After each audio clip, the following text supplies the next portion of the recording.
وذا النون إذ ذهب مغاضبا فظن أن لن نقدر عليه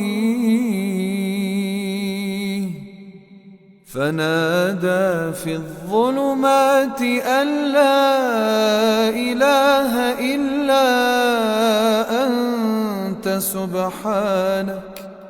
سبحانك إني كنت من الظالمين.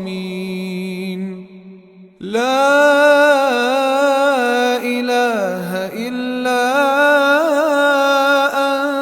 أنت